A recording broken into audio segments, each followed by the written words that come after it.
இப்போ நம்ம சோளா பூரி செய்ய போறோம். சோளா பூரி செய்யறதுக்கு வந்து நான் ஒரு 1/2 kg மாவு எடுத்துக்கிறேன். இது வந்து மைதா மாவு. 1 டேபிள்ஸ்பூன் உப்பு, 1 டேபிள்ஸ்பூன் சர்க்கரை, ஒரு கைப்பிடி அளவுக்கு ரவை போட்டுக்கலாம்.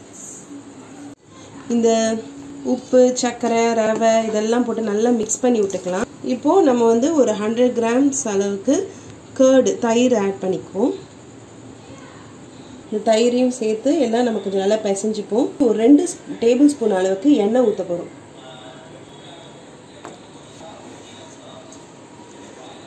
கொஞ்சம் தண்ணி தெளிச்சுக்கோங்க.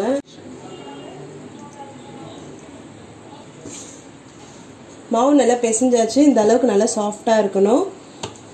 இப்போ நம்ம வந்து ஒரு லிட்டு போட்டு மூடி வச்சிடலாம் ஒரு 1/2 hour. இப்போ சோளா பூரி வந்து மாவு பிசைஞ்சு ரெடியாக ஊற வச்சாச்சு. இப்போ வந்து சென்னா மசாலா ரெடி பண்ண போகிறோம். இந்த வெள்ளை கொண்டக்கடலையை வந்து 8 hours நான் ஊற வச்சுருக்கேன். இதை வந்து நம்ம இப்போ வேக வைக்க போகிறோம். ஒரு 1/2 glass தண்ணி ஊற்றிக்கலாம். ஒரு 1/2 tablespoon சால்ட்டு. இது ஒரு 2 விசில் விடலாம். இப்போ நம்ம சென்னாக்கு வந்து மசாலா ரெடி பண்ணிப்போம். ஒரு 10 அளவுக்கு தேங்காய் எடுத்துக்கலாம். ஒரு பச்சை மிளகாய், ஒரு சின்ன துண்டு வெங்காயம், 2 தக்காளி, 1 டேபிள்ஸ்பூன் அளவுக்கு ஜிஞ்சர் கார்லிக் பேஸ்ட் இஞ்சி பூண்டு, 1 டீஸ்பூன் அளவுக்கு உடச்சக்கடலை ஃபுல்லாக அரைச்சி நம்ம ரெடி பண்ணிக்கலாம். இப்போ இந்த பேஸ்ட் நம்ம ரெடி பண்ணியாச்சு. 1/2 kg சென்னா வந்து அதான் கொண்டக்கடலை வந்து நம்ம வேக வச்சு எடுத்துட்டோம். இதில் வந்து ஒரு கரண்டி அளவுக்கு எடுத்து நம்ம மிக்சியில் அரைச்சி எடுத்துப்போம். ஒரு பெரிய வெங்காயத்தை நம்ம பொடியாக நறுக்கிக்கலாம். இப்போ கடாய் நல்லா காஞ்சிடுச்சு. நம்ம வந்து ஒரு அரை கரண்டி அளவுக்கு எண்ணெய் ஊற்றிக்கலாம். இங்கே பாருங்கள், ஒரு சின்ன பீஸ் 2 பட்டை, 2 ஏலக்காய், 2 கிராம்பு இருக்குது. அதை நம்ம தாளிக்கிறதுக்கு யூஸ் பண்ணிக்கலாம். பாருங்கள், நல்லா பொரிஞ்சு வந்துருச்சு. இப்போ வந்து அந்த ஒரு வெங்காயத்தை அரிஞ்சு வச்சோம்ல அதையும் சேர்க்கலாம். இப்போ வெங்காயம் வந்து ரொம்ப கோல்டன் ஃப்ரை வேணாம், ஓரளவுக்கு வதங்கினா போதும். இப்போ வந்து 1 டீஸ்பூன் அளவுக்கு ஃபுல்லாக 1 டீஸ்பூன் அளவுக்கு ட்ரை சில்லி பவுடர் வெத்து மிளகா பொடி, 1 டீஸ்பூன் வந்து தனியாத்தூள் கொரியண்டர் பவுடர், 1 டீஸ்பூன் வந்து ஜீரக பொடி, இது வந்து ஒரு 1/4 டீஸ்பூன் பார்த்தீங்கன்னா கரம் மசாலா. இப்போ நம்ம அந்த அரைச்சி வச்ச பேஸ்ட்டையும் ஆட் பண்ணிக்கலாம். இப்போ நம்ம கொஞ்சம் சென்னா அரைச்சி வச்சுருந்தோம், இதையும் நம்ம அதில் ஆட் பண்ணிக்க போகிறோம். ஒரு கரண்டி அளவுக்கு நம்ம எடுத்து இது நல்லா அரைச்சோம் மிக்சியில், அதையும் இதோட ஆட் பண்ணிப்போம். ரொம்ப நல்லா சூப்பர் ஸ்மெல் வருது அந்த சென்னா அந்த மசாலா ஸ்மெல்லு. இப்போ இது எல்லாத்தையும் நம்ம நல்லா மிக்ஸ் பண்ணிக்கலாம்.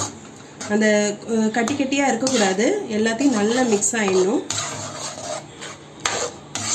உப்பு கொஞ்சம் தேவையான அளவுக்கு நம்ம சேர்த்துக்கலாம்.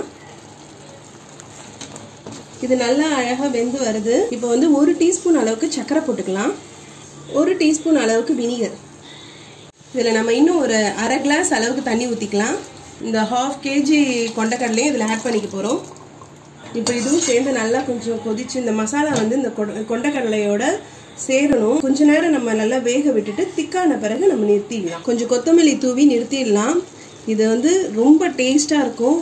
ஹோட்டல் சென்னாவை விட ரொம்ப சூப்பராக இருக்கும். இந்த ஸ்டைலில் செஞ்சு பாருங்கள். இங்கே பாருங்கள், நல்லா திக்காயிடுச்சு. இந்த அளவுக்கு திக்னஸில் நம்ம நிறுத்திடலாம். இப்போ நம்ம வந்து சோளா பூரி ரெடி பண்ணலாம். நம்மளுக்கு இந்த சோளா பூரி மாவு நல்லா ஊறி சூப்பராக இருக்குது, ரொம்ப சாஃப்டாக இருக்குது. இப்போ நம்ம நல்லா அழகாக பூரி போடலாம்.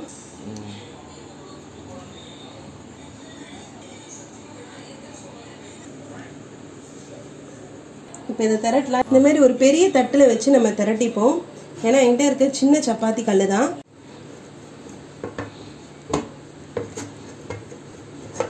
நல்லா பெருசாக திரட்டியாச்சு. நான் பெரிய கடாய் வச்சுருக்கேன். இதில் வந்து ஒரு 1 லிட்டர் அளவுக்கு எண்ணெயை ஊற்றி இப்போ இதை பொரிக்க போகிறேன். இப்போ 1 லிட்டர் எண்ணெயை ஊற்றிக்கலாம். ஓகே, எண்ணெய் நல்லா காஞ்சிடுச்சு. இப்போது நம்ம அந்த சோளா பொரி இதில் பெருசாக திரட்டி வச்சுருக்கிறத போட்டுக்கலாம்.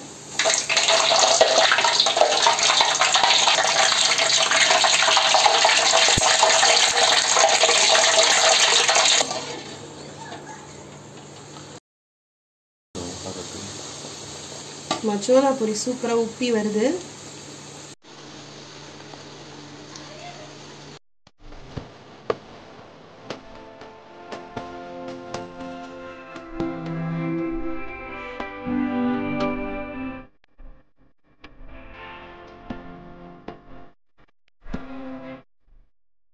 friends, welcome to Grace Entertainment. இன்னைக்கு பார்க்க போறது சென்னாபுரி. சோளாபுரி, சென்னாபுரி. சோளாபுரி எப்படின்னு டேஸ்ட் பண்ணி சாப்பிட்டு காட்டுறேன்.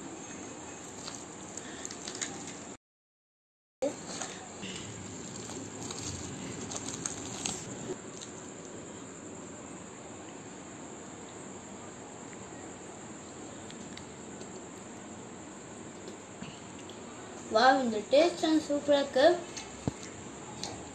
இதே மாதிரி உங்கள் கிட்ஸுக்கும் இந்த மாதிரி பண்ணி கொடுங்க, அவங்களும் ஜாலியாக சாப்பிடுவாங்க, நீங்களும் நல்லா இருந்துச்சு சாப்பிடலாம். சூப்பராக இருக்கு இந்த சென்னாபுரி. இதோடு சேர்த்து இதையும் சாப்பிட்டா பயங்கரமாக இருக்குங்க. இது ரெண்டுத்தையும் சாப்பிட்டா செம்மையாக இருக்கு.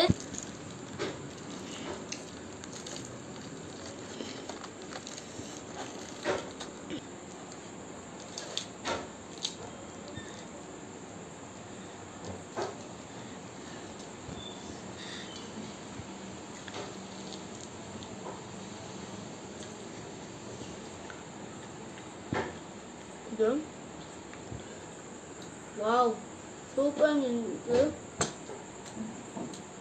இந்த வீடியோ பிடிச்சிருந்தா லைக் பண்ணுங்க, ஷேர் பண்ணுங்க, சப்ஸ்கிரைப் பண்ணுங்க. Bye friends.